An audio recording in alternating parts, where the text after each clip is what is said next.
Good morning, good afternoon, good evening, wherever you are watching around the world right now. Thank you for joining the Group Chat Wrestling Podcast for episode number 74. I'm that ball bro, joined by Andy and Wrestling Mark. Thank you for joining us tonight. Hello. We're going to make this a little short and sweet tonight. We're going to talk Continental Classic. We got round Right two. tight, no waffle. What was that? Right and tight, no waffle. Right and tight, no waffle. Means you got to translate to me off the camera, but yes, we have round two Continental Classic tonight. The main event, Mox and Claudio. How is that going to end tonight? Is tonight the big night, or do they push it off to down the road? We shall see. We have the big face-off tonight, Eddie Kingston, Samoa Joe. That should be very fun. We'll talk a little TNA, new Monster TV deal, Monster, wink, wink.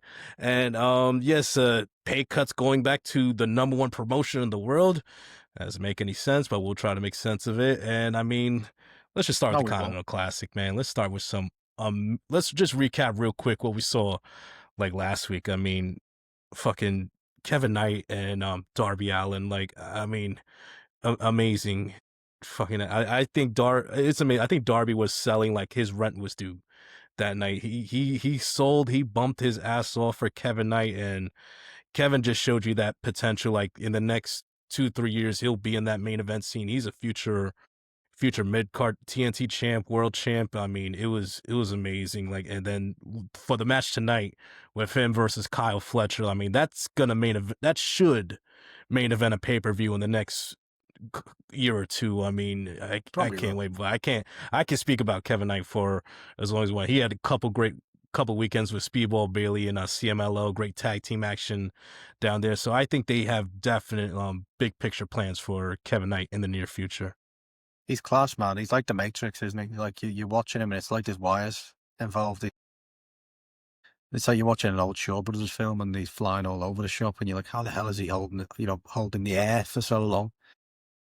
It's nuts. And like that, as for Darby, like, here's a question for you guys. Do you enjoy Darby actually like performing moves, or did you enjoy him selling moves more?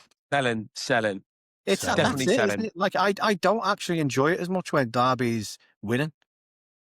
It's far better when he's losing because the guy sells like no one else. Like that's why I don't want him to win a world title, because I just want him to lose all the time so I can enjoy it in a sadistic kind of way. I love seeing him bouncing around, getting the shit beaten out of him. Yeah, it's a bit sadistic, and at some point his body might snap in half. But until it does, I'm going to kind of enjoy it. I do enjoy seeing him. Again, I didn't, as I said to you guys before, things permitted, I didn't watch either show last week intensely, but I did watch that match, and it was a lot. It was a very, very fun wrestling match. It did a lot. I mean, I loved what it did for Kevin Knight, but I do enjoy watching Darby's body bounce around doing things that my body couldn't do. My body couldn't do what his does. That's why I enjoy it. You know what's funny? I think is it wrong to say that Darby enjoys it more than winning? I mean, like, dude, those fucking bumps. Like, it's like I've never seen anyone take like more bumps, like nastier bumps as his match card goes on longer and longer. You would think like year 6 and 7 in AEW, he would be like dialing it back. No, he's fucking ratcheting it up as he goes along in his career. I mean, it's back-to-back weeks, like against Pac, like press slam off the stage through flaming tables. Then freaking Fulgier gets thrown through the turnbuckle, look like he's dead on sight right there. And then to do what he did for Kevin Knight in that match, like I said, he sold for him, he bumped for him, he made him look like $1 million, and I think that's what probably like Darby's inclusion is in this Continental Classic. Like he's gonna make the young guys, like Kevin Knight and not so much. I mean, Speedball's been around for a minute. Like he's gonna make them look like $1 million. Like, so I think that's what Darby's a masochist. There's no two ways about it. He is a masochist. Yeah. He enjoys pain. I don't enjoy pain. Even when I pluck hairs out of like my face, like excess hairs I don't like in my beard line, I don't like that pain. This kind of likes being launched 12 foot into a flaming table. He likes pain. You're both wrong anyway, because the internet have been telling us for the last fucking 10 months maybe that Darby's going to win the world title. He's not like there to put people over. He's there to win the world title. That's the story. It's always been the story, apparently. Is it the like never-ending story? Fans, Darby fans rejoicing when they fucking cut the fucking mediocre Hangman reign short. Like, yes, because the story was always Darby. Hangman robbed it off him, apparently. Yeah.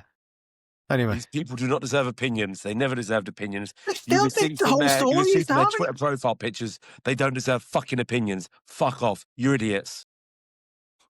All right, man. Let's keep up with the CC action. I mean, we actually started Dynamite with Fletcher and Okada, and fuck me, dude. Like, Fletcher was amazing. I mean, Okada was amazing, and I love the fact that Fletcher gets the win, and now Okada he's behind the 8 ball now. He's down 0 points, and yeah, like just Fletcher's just fucking amazing. And I know it was like the heel versus heel dynamic, but if you pay attention to the crowd, like he was getting babyface reactions from the crowd.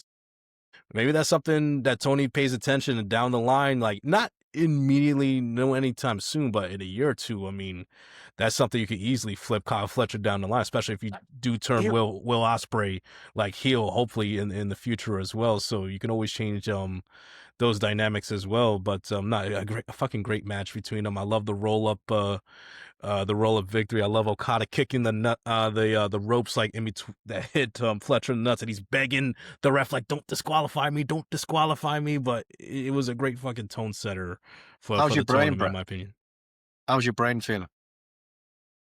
My brain? Yeah, is it feeling good? A little bit.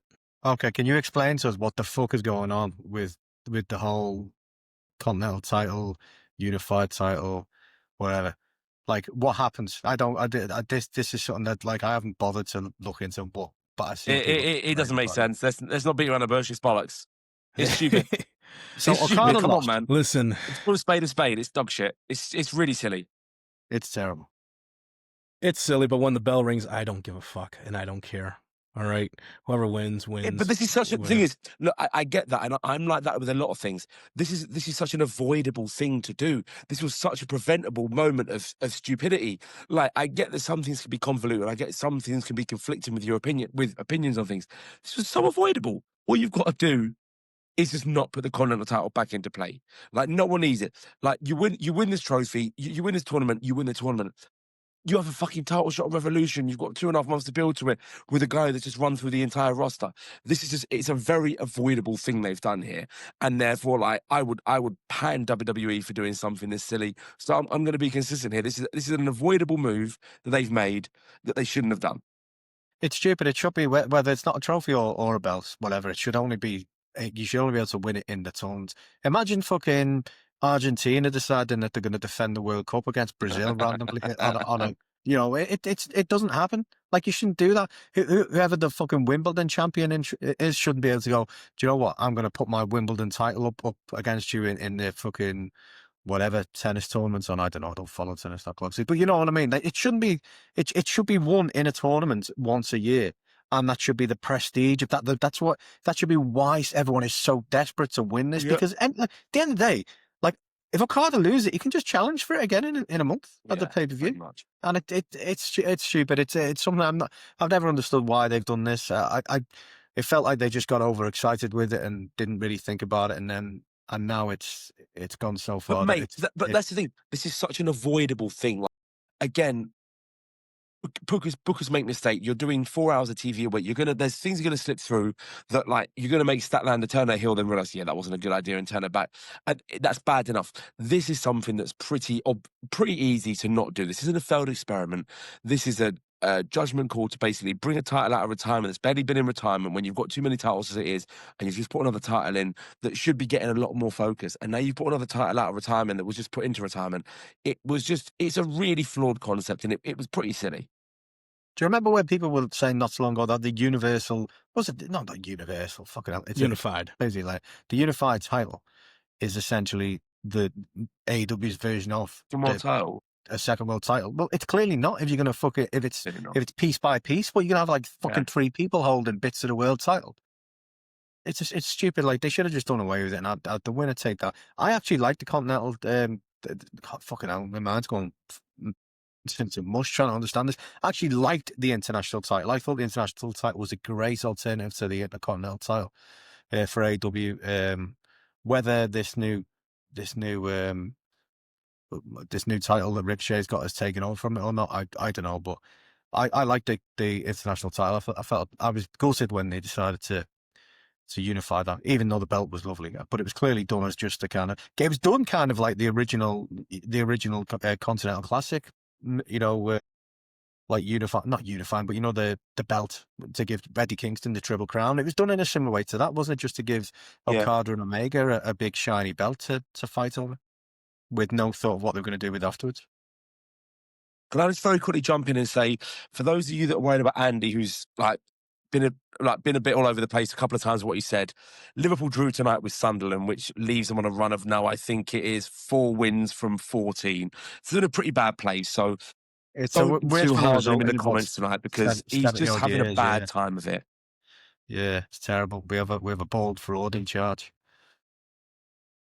And I'm loving Really. every minute of it, but I also feel sad because I really like you, but I also like being happy, and so it's kind of a conflicting emotion of, am I happy? I'm a humble guy, and let's not go into it any further. It's become a football podcast sooner rather than later. It is, and so yeah. Anyway, but just don't be mean to Andy, because I've been in far worse positions than he's been in, but I know what it feels like when your team is a smouldering pile of shit. Andy, I'm right there with you. All my teams here in America are smoldering piles of shit right now. Like, my American football team fucking sucks. My baseball team fucking sucks. Maybe my basketball team would do something good. I don't know, but I'm with you in the fucking pain and misery that our local sports teams put us through. So you have a friend in me. And you know what? Last weekend I put on something about, because I'm an Arsenal fan. I put a post up. I don't really do football posts on there, but I did a post, and someone in the comments said, "So you're an AEW and an Arsenal fan? I didn't think I could hate you anymore." I was like, "Yeah, fuck yeah, you fucking That cunt." Triple H.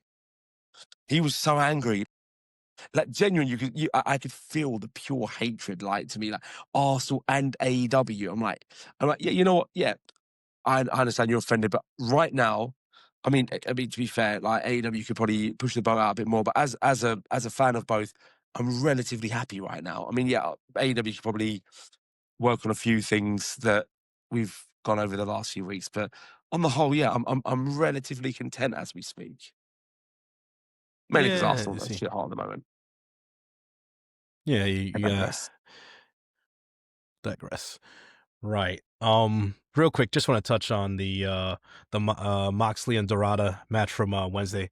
Fucking great. I mean, I was excited that Dorada was added to the Classic, because it's going to be a great showcase for him. It doesn't matter how many matches he wins, how many points he wins. It's just great exposure for the next month or so. And I love it, in fact, it's kind of like a trade. I think them and AEW CMLL did, like Claudio winning the CMLL World Heavyweight title, and then, you know, AEW gets Dorada and Persephone, like in AEW and Ring of Honor, in a sense. So it's a fair trade off, and they also get Wheeler and Daniel Garcia down there too, who got amazing amounts of heat down there, beer cans thrown at them and shit. It was a great footage, but Dorada looked great. I love the fact that Moxley, he had to win this match using a damn Darce choke out. Like, he didn't, not the Death Rider, not anything, not the Bulldog choke. He had to pull out something new from his bag. Like, that's how, you know, he's been struggling lately. So I like that he had to pull this victory out, like, you know, from just out of nowhere, in a sense. But let's just go right into it tonight.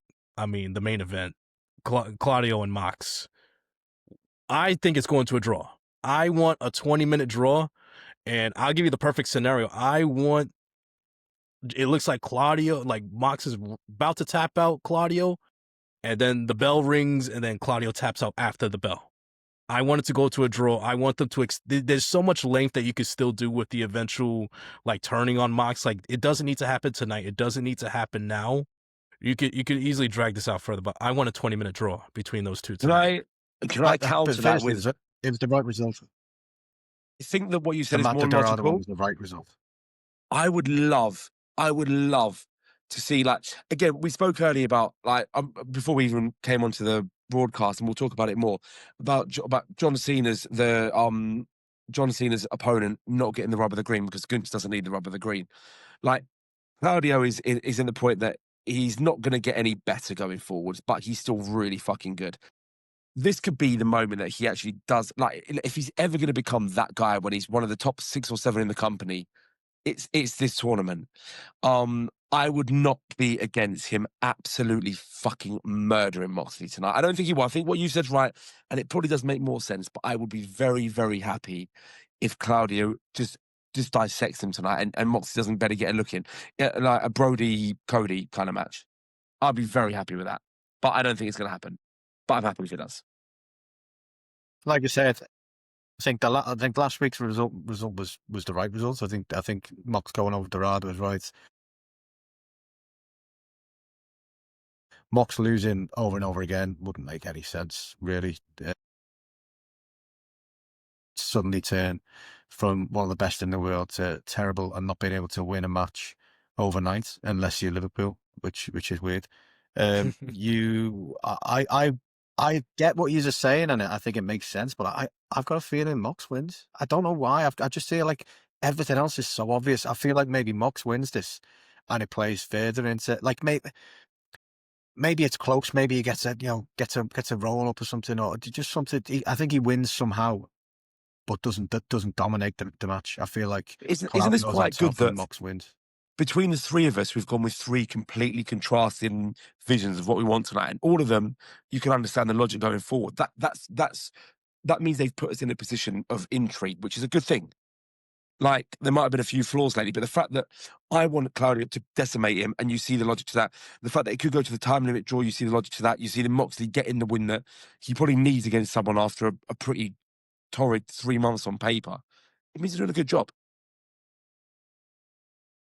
My kind of logic with this as well is more that like Mox is, having been with Claudio for the last 12 months, well, longer than that, Black People Combat Club as well. Mox is going to know Claudio like the back of his hand. He will know it. He will know everything that guy knows. He probably taught him a lot of things that he knows. So I just have a feeling Mox is going to get the win here, and it's probably going to play further into whatever happens with the story going forward. I think I don't know if it was you, Mark, but I saw somewhere on Twitter that tonight will mark 8 years since their last one-on-one match, back when they were respectively the formerly Dean Ambrose and Cesaro back in the day.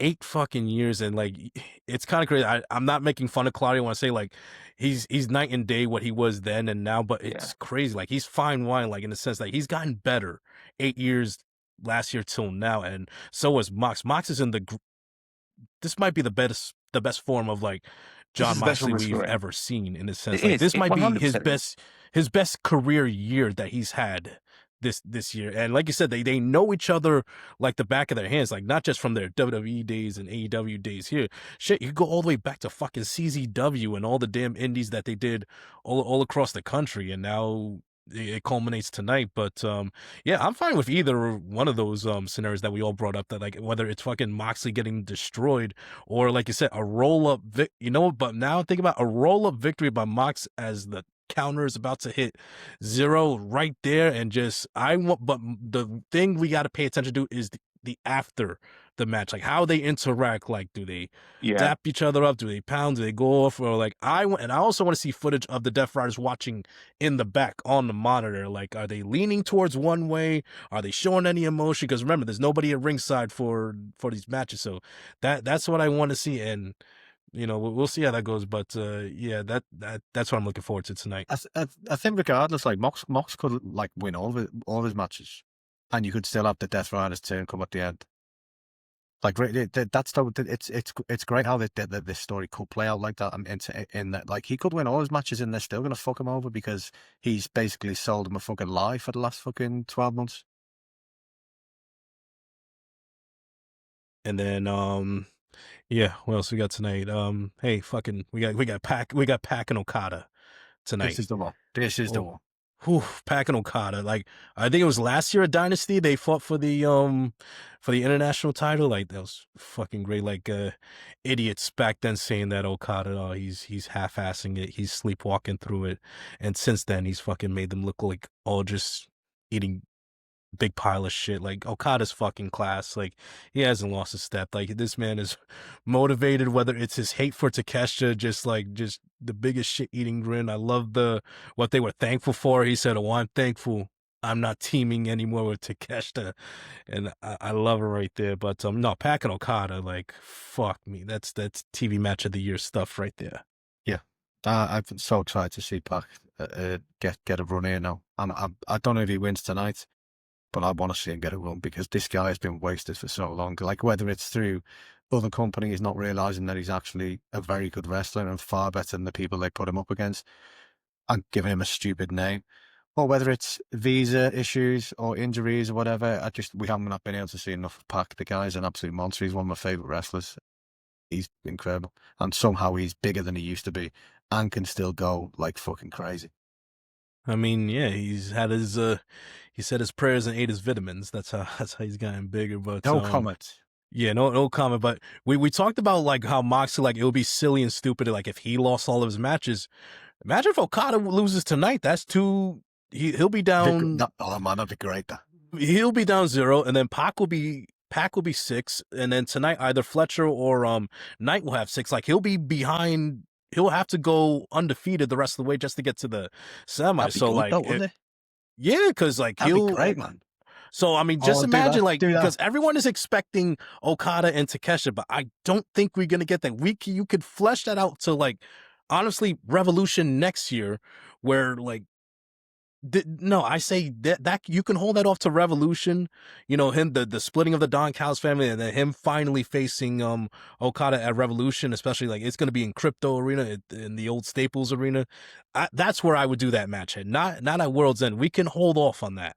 Like there's a bigger story with that, but we'll get into that further. But I mean, yeah, I think Pac wins tonight, and I say now put pressure on Okada, and then the other side, Takeshi keeps winning his matches. He's just going to be even more pissed off at him and even more saltier going forward. I would love that. I'd love Okada to lose again, and then have to win his remaining matches. And for Takeshi to just be winning all his matches. It'd be like when there's a team running away with the championship, and then some team comes in from the back after having lost 20 games all season and gets a last minute playoff place and ends up beating him in the playoff final. That's what you could have with Okada. He's losing, he's gonna have to win his last 3 games. Takeshi's cruising, and then Okada, Takeshi, if they do go to that final.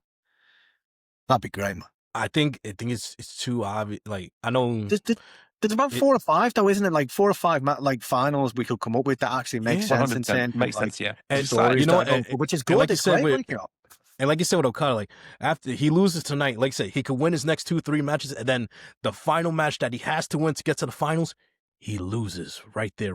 He does not make it to the final, and put him in the semifinal, have him lose at World's End, and then he's in the back watching Takeshita win the fucking tournament. Then just imagine like back to back, he won the G1. And then he wins the Continental Classic, and then, like you said, you start the story right there of Okada just fucking the jealousy, the saltiness, like because it's the passing of the torch story right here. Like I mean, Takeshi's next man up, and Okada's gonna do the honors for him, but it needs to be longer drawn out. It shouldn't be decided in a tournament. It might be this could get greater mileage in a tournament. In the tournament, like Don Callis has to play a big factor when the split comes, and so does Kyle Fletcher. Like you know, so I still think you get a full civil war going on when the split comes. Absolutely. That's what I'm saying. Like we have all the time in the world to build that. Like that's why I say build that for Revolution next year. You got 3 months to build that. So yeah, that's the route that they should go. I'd hold off until Will Ospreay's back as well, because you could have Ospreay then maybe not necessarily involved in the story, but like having crossed paths with Kyle Fletcher and be like, look man, what are you fucking doing? And you could tease Kyle Fletcher maybe turning face before he does stab Takeshi in the back. Yeah. Tell you, I already told you. I've been told you the scenario. There's gonna come a time when all the Don Callis members, ordered by Okada, surrounding Takeshi, and Kyle Fletcher will run into the ring like he's back to back. They're gonna defend everyone off, and Takeshi's moves in front of Kyle, and then just the kick of all kicks, the punt in between the uprights, and then just boom. It's either that or Don Callis is gonna have the screwdriver. Kyle's going to run in. He's going to snatch it off him as though he's like, what are you fucking doing? It's a disgrace. And then he's going to turn around and fucking hit Takeshi with the screwdriver. And then he's going to have this shit-eating grin on his face and suddenly be the most hated man in the company. No, you could even turn it up. You could even turn it up to 11. You do all that. Get Yuka involved in this. Get his wife in there. Get Yuka involved, and guess what? Don Callis call up Marina. Call up Marina for her services when she's done with when she's done, and then she chokes out Yuka. Oh my god, that would be have Takesha like handcuffed in the corner watching his wife getting choked out by Marina. Oh, that'd be chef's kiss right there. You sick fuck. Hey, books for the sickos. So the Continental Classic's fantastic. What else have we got going on? I mean, we also have the tag team, the women's tag team match for the semifinal. The Timeless Love Bombs versus the new team name, the Mega Problems. I don't know how we feel about that name. I don't know who's winning this now. I was convinced that the whole thing was to have Toni and Mina have the belts, but I'm really looking forward to this match tonight. I think this could be fucking filth tonight. I'm really looking forward to this. I just don't think they do face in the final. That's the thing. I'd like a face final. Like you would think they'd want a big heel team which is why I don't know who's winning this. Well, I mean, if you have the Mega Problems win, then they're facing the ultimate babyface team in Willow and Harley. Exactly. Like maybe Willow and Harley are your first chance. I mean, and not Toni and Mina as we assumed. If I had to choose, like there's more of it, and there's also more of a story, like with Toni just sinking down the well of madness. Like if she loses again, and maybe it'll be a good way to kind of write her off of TV just for a little bit, like give her a little break. Like she just wanders off into the street or city, wherever they're at tonight, like after she loses, like all bloodied and battered and whatnot. But yeah, I would go with the final with the Mega Problems versus Babes of Wrath, and I would belt up Willow and Harley as your inaugural champions. I wouldn't say no to that. The only problem I think you'll have with them giving Toni more time off like they did last time. Willow has earned the right. Willow has done enough to earn this right to have this kind of moment because, she's been TBS champion for, what was it, 6 weeks? It wasn't for very long, was it? She's earned this, and I think Harley Cameron's earned it as well. I think she's been fucking amazing for the last year or so. Reward brilliance, and I'd be very happy to see Willow. It'll be a more feel-good moment. It would feel a lot more joyous if we saw Willow and Harley win it than Toni and Mina. Toni and Mina would be like, oh, that's good. Whereas Willow and Harley would be like, yeah, fuck yeah. Go for the fuck yeah. Give us a fuck yeah. I agree. But like I say, I don't think you can give Toni too much time off either, because last time she had time off, the women's division really suffered. That's because the champion wasn't very good at acting, though, let's be honest. Yeah, but it is. But like at the end of the day, as good as stat is in ring, she's not great on the mic. Promos are not very good, and they're not. That's what you miss from the women's division. That's why you'll miss a Toni, regardless of whatever they do.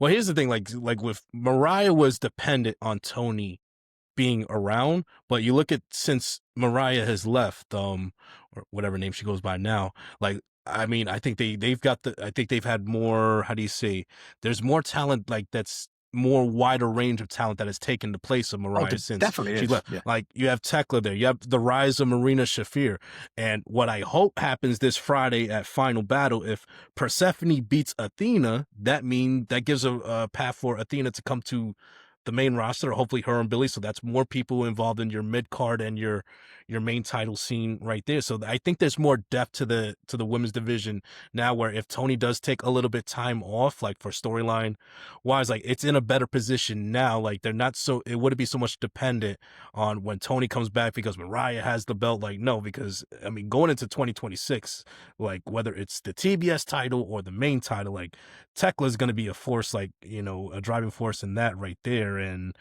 like I said, you have her and Athena coming up right there. I think they're in a better position now, where like Mark just said, like I mean, Mariah, I understand it was the rain shit, but she didn't show me anything else like personality wise or anything that she could stand on her own 2 feet if Toni wasn't involved. I don't disagree. I don't disagree with you. It's definitely stronger. But what I mean is though, like in terms of like non-wrestling moments, Tony's are always like the best and the most viewed.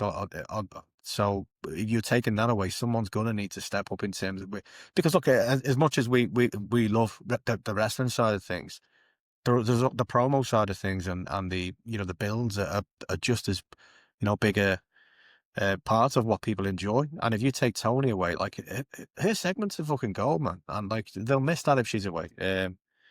So if they do give her a time off and she does take a break, I hope it's not for too long because I mean, no, I get you. Yeah, her presence will be missed, but listen, you can't rely on just one, like, for promos and segments to, like, carry the moves of it. Like, you got this is a chance, like, Tony's got to take a chance of, like, you got to see who's going to step up and who's going to rise to the challenge and who's going to be like, nah, I can't put you there anymore. I mean, he's got to see what he has with his talent in bigger roles, whether it's Tekla or whether it's Alex Windsor or whoever, or Athena coming up to the main roster. He's got to see what he has in the long term, because you can't rely on Tony like 365 a year. You got to give chances for other talent to step up. It didn't work out with Mariah, but you'll see going forward. I mean, you have Willow and Harley, like, as mainstays with the women's tag titles. Those are big personalities right there that the fans will rally on, and you got to see what you have in the rest of the division. Like, for everyone else, if Tony does go away, that's an indicator, like, yo, it's time to step up, show out, and show your worth.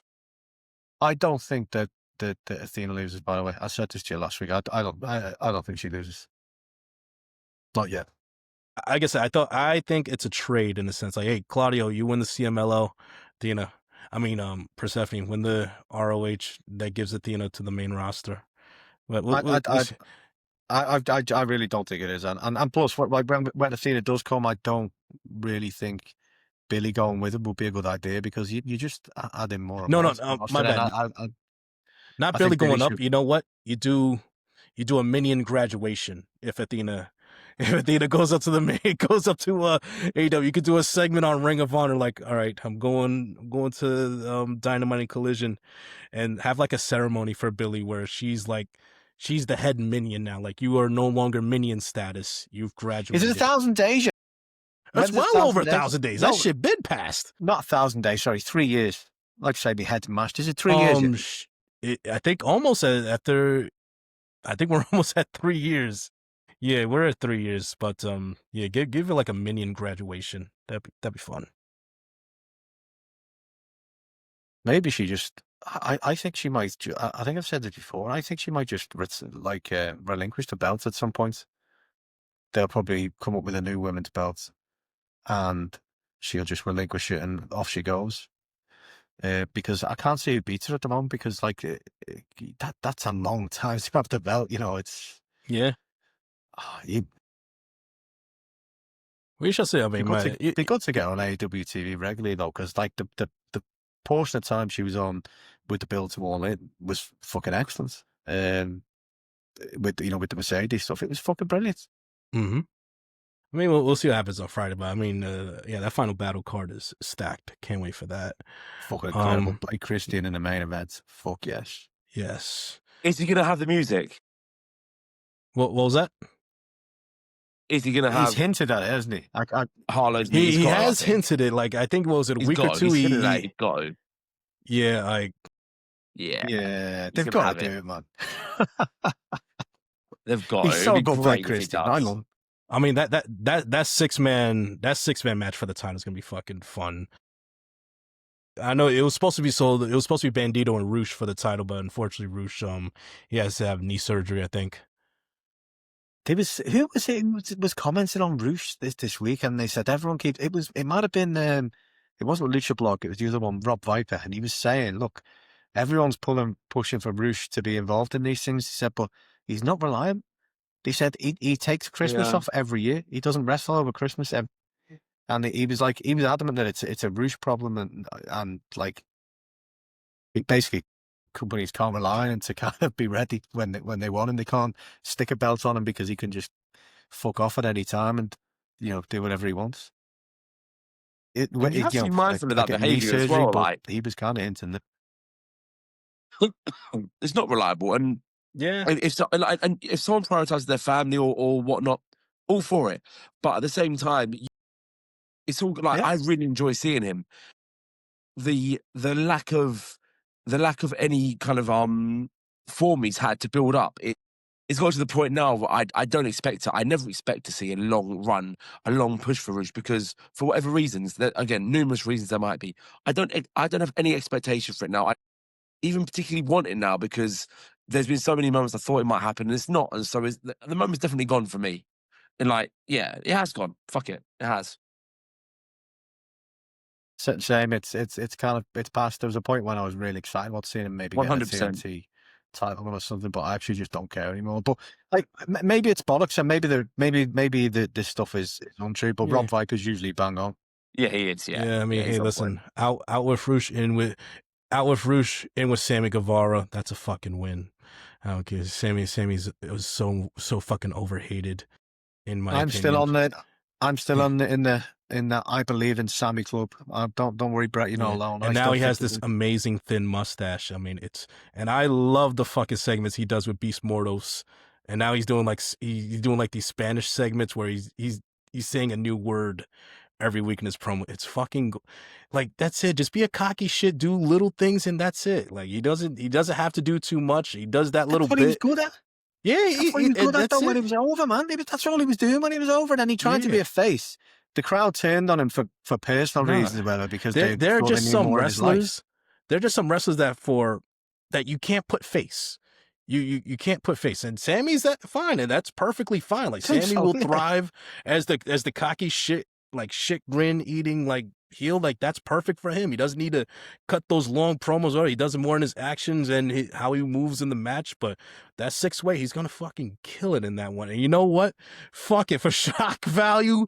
Just imagine like you wake up the next morning and you say, "What? Sammy Guevara's the new." I know it won't. Vanilla Just Baby. imagine like he's the new ROH champion. It's all about Vanilla Baby. You ain't spending the billions on that track. If they get Vanilla Baby, you got to belt up Blake Christian. If they get him, what if is a mad one? What if Buddy returns and beats the shit out of Bandito in that match, and someone else takes the title that way, and then we get a Buddy Bandito feud going into AEW TV? It's not going to happen, but that would be fucking ace. I'd love that. Well, I mean, give me a hold Buddy, on now. Buddy. Remember, in February, they're going back to Australia. They're going back to Australia for that Grand Slam show. So you want a marquee match like Buddy back 100% against Bandito? That's where but you could plant the seeds, like you said, if he were to fuck over Bandito. Yeah, I mean, he just has the worst fucking luck. I know, you got Him and Pac have the worst fucking luck. Because you go back, how did Buddy get hurt? He got hurt entering the fucking ring. He got hurt entering the ring. But man, just fuck, man. Give him that Wolverine that metal shit that, around the skeleton so you don't get hurt no more. He's so fucking good. I'd strap the rockets in when he's back because there's so much wasted potential with that guy. Who was it? Was it you or Mike that called him Swole Mega? It was Mike. Mike, yeah, right? Yeah. I mean, yeah, look, he's fucking Swole Mega. And he can still go. He's not like it. That's what I said about Pac. The size of Pac now, and he can still move like he used to. That's what Buddy matters. It's like the guy's fucking huge, and he can still move like he's fucking half that size. It's insane. Yeah, real impactful moves as well. Mark, Sky Broadband is dog shit.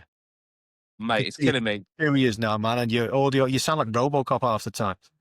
Oh, for fuck's sake. I'm going to start going into work and actually going, and shambles, shit show. Shit show, sorry.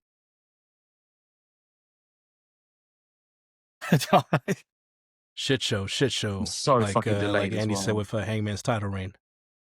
It was a fucking shit show, was it? Mariah made the fuck out of the ring, and I don't think Eddie Kingston's gonna win either. I think they'll drag it out. It'll be a predictable 3-way at World's End with Swerve, Hangman, and Joe, and see what they do there. As long as Hook isn't anywhere near that ring, I'm quite happy with that. Mm-hmm. 1, He's 2, fucking Hook is coming for you. He's just fucking 3, 4 in his orange jacket. I don't like slagging wrestlers off because it's a hard job, and some of them work their fucking ass off, but he's fucking rubbish. He might be a nice guy, but he's just rubbish. He's just not very good. He offers nothing to the point where you put him front and center on TV. It's fucking stupid. Speaking of TV, yeah, That number two promotion, baby. TNA has inked their new TV deal with Mega deal. AMC. Number 2 Fair play. promotion. I'm fair play, mate. I'm made up. They got a deal, especially one as big as this. I mean, you know, kind of, what was it, 8 to 9 million a year? Or was it for the full deal? Whatever, regardless, it's big money. That. So the fair play.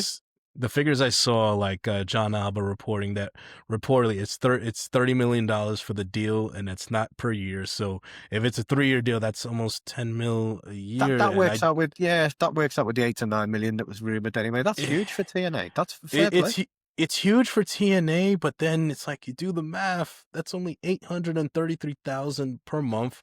And I'm sorry, but like, when it comes to talent, like, I mean, it's an arms race between WWE and AEW. With that money, like, who are TNA you? Don't care though. That's not TNA. That's like all the jokes about the number 2 promotion aside. Like TNA, essentially, they're in a different lane. They're in their own lane. They're not playing by the same rules as AEW and WWE. They're quite happy to take cast-offs on the cheap. They're like a football club. I don't want to use a sport analogy again, but they're like a football club which just takes loads of long players in, and free transfers. That's what TNA are. They're looking for the free transfers who are available on the cheap, or loans they can get from the Fed, which they get a lot of. They don't care about anything else. I mean, you see that list of talent that's contracts expiring this month. There's a huge list. Like, so what are they going to do? Like, hopefully this TV deal allows them to keep their massive stars like AJ Francis and the Hardys and the Nemeth, the other Nemeth brother as well. Like, you know, all these massive stars. Hopefully the deal allows them to keep these guys tied up, because you know, what the fuck would TNA do if they had to build the company around Leon Slater and couldn't have a net deal with the Nemeth brothers? They'd be fucked.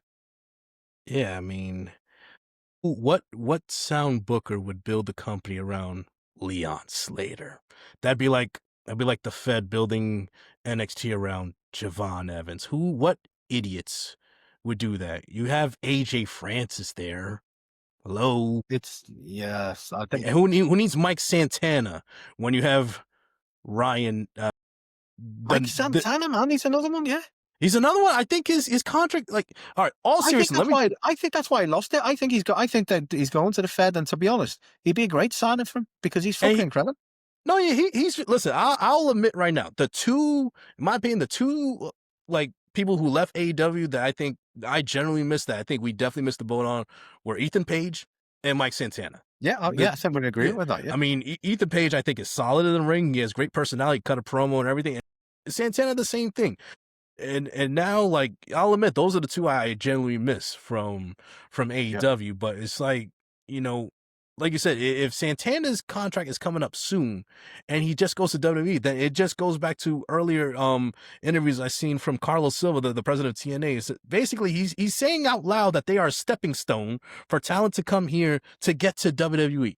They are now the developmental for developmental. And like you said, hey, what we could say what we want. They're gonna be in a better position now than they were before. Like, I mean, like, you could only watch them on TNA Plus or on Access, network, wherever. I'm not joking. Like, when I say, like, it's a great deal for TNA. It is great. There's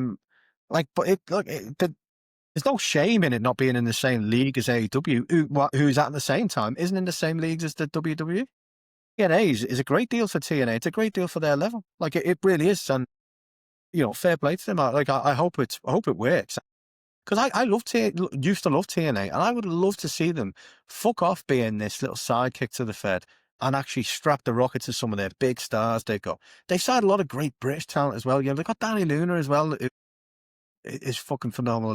There's loads of them. I won't go through them all. But, like, you got Leon Slater there, who's one of the best in the world right now. Just strap the rocket to him, make him the face of your company, and you will not need all of these old legends or, ex-WWE guys, because that guy will carry a company. If you really want to progress and you want to get bigger and you want to, you really have aspirations of being a number 2 company, you have to build a company around the young stars you have, like Leon Slater. No offense to the guy. He tried to catch Leon Slater when he did that insane dive and Matt Cardona moved out the way. But AJ Francis, I hope it works. I really do. I'd love TNA to be not just a WWE weapon to try and attack AEW with, and actually be their own thing and a genuine third company that we can, could be a great place for wrestlers to go to, an option for wrestlers who to work their way up to, and something that maybe we can have an alternative to AEW if we ever wanted to. Sometimes wrecking your head, maybe. Put something else on, watch else. I tried with that with the Fed. I can't watch the Fed shite. It makes me want to shoot myself. I'll tell you what, when they do start, I think it's January 15th, so they're gonna be Thursdays going forward. On Thursday nights, I'll give them a shot. So when they show, I will watch it and I'll give like my brief reviews on it, and we'll see how. Listen, I don't mind adding more wrestling to my repertoire. I substituted WWE out with CMLL. Fucking amazing decision. And if TNA is good, I will watch. I will give them a shot. I will give them a shot, a fair shot. I will do reviews for them, just brief reviews here on the podcast. Like, I'll give them a fair shot. If it's good, I'll say it's good. If it's shit, I'll say it's shit. And if it's just horrible, then I won't fucking watch. I won't hate watch. I won't, be like these fucking trolls who do that for WWE or AEW. I won't do it. If it's good, I'll watch. If not, then I'll fuck off and do bald guy stuff. I don't know what the fuck that is, but yeah, like I said, I'll give it a shot, and I hope it works out. All right, I don't want any wrestling company to fail, because if TNA fails, that is hundreds of people who don't have jobs, whether it's wrestlers, producers, people in management. And listen, there's already with WWE and AEW, there's already few spots available, and a lot of people who are in catering waiting for their name to be called. So, I mean, I don't want TNA to go away. I want them to succeed. I just hope that they break this fucking 2-decade-long streak of just getting in their own fucking way, whether that's bringing in Hulk Hogan and Eric Bischoff and firing Scott D'Amore, who had love and passion for that company, who wanted that company to succeed, and the management looked at them, nah, we don't need that energy here. Nope, we got the Fed coming in. We got that partnership. They'll lead us to victory. And for what it's worth, they won. They got their TV deal. Now, see what they can do with it. Hope it works out for them. What was the story in the week with people thinking the partnership was over? Was that because they didn't take the CW deal that was rumored and instead went for the AMC deal?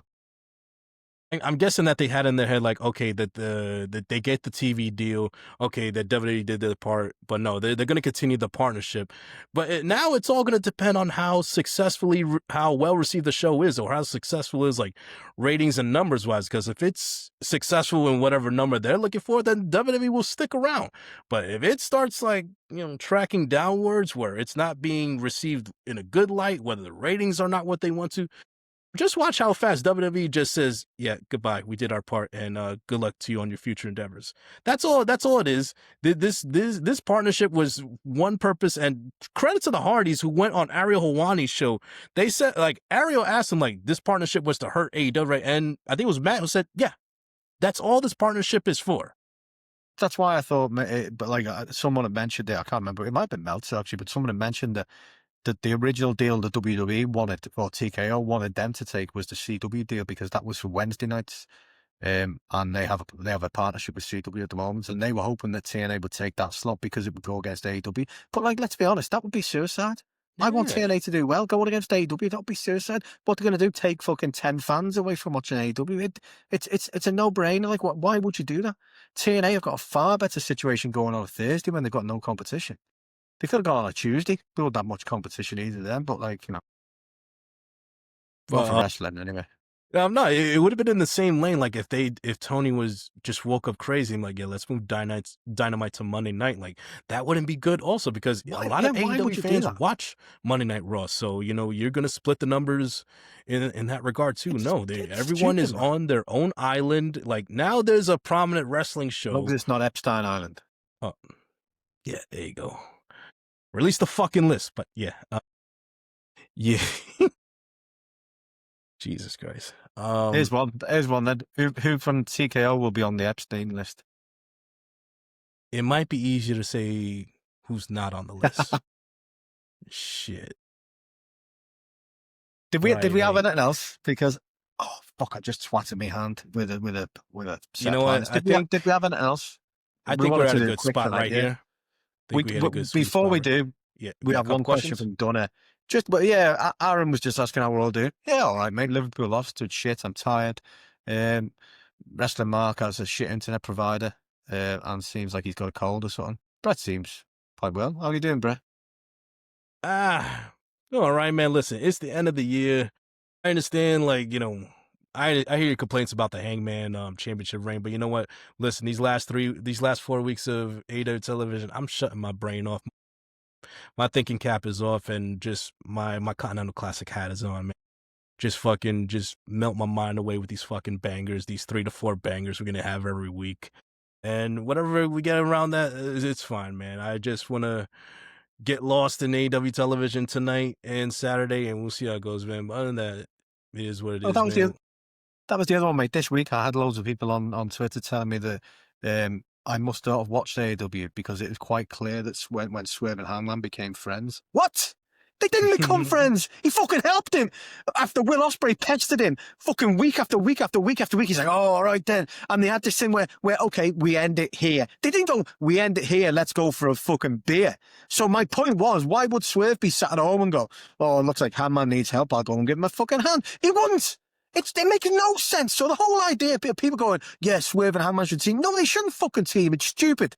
Anyway, Donna says, what would be your ideal surprise world title change in 2026? Surprise would be Hook not winning it for me, because that's probably what's going to happen, the way things are going with this over-the-top push. What about you, Brett? That's not actually my surprise I'd like, but go on, Brett. My surprise title win next year? Oh, man, that's tough. I'm going to say, Jesus Christ. I'm going to go out on a limb here. I'm going to say Tekla will be the women's world champion in 2026. Like I said before, I think she's kind of taken the Swerve Strickland like route ever since she signed, in a sense, like anything that they have asked her to do, be in the tag team, be in the trios, take the pins, take the falls. Like, I feel like she fits AEW like a glove, and I think in 2026 she will be rewarded for everything that she has done. She got over in an instant. Like I said, when Mariah May went out, Tekla stepped right in and took AEW by storm. I mean, she's helped getting Queen Aminata over. She's helped get Harley over. The scraps with, like I said, her and Queen and Jamie Hayter have been epic. I mean, she fucking goes. Like, she throws to hurt you. That tarantula gimmick, that spear she hits, like, is fucking brutal for a woman her size, but she makes it hard. It's impactful when she lands it. And like I said, she'll be rewarded next year as the AEW Women's Champion. My surprise would be the Outrunners winning the tag titles finally. I think that's what I'd like to see as a surprise change on a Dynamite. The Outrunners get a random shots against FTR, boom, pull the trigger. Even if they lose it next week, I'll be made up with that. Yeah. Either that or Blake Christian winning the Ring of Honor title, but look, we can't have everything we want. Especially me, seeing as I wanted a nice emotionally invested Hangman Ray with some really top heel feuds. Dan Tony told me to go fuck myself, so there we are. Right. I think that's a good place to end it right there. Certainly is, because Dynamite's on in an hour. Yeah, man. Got an hour to cook, to rest up a bit.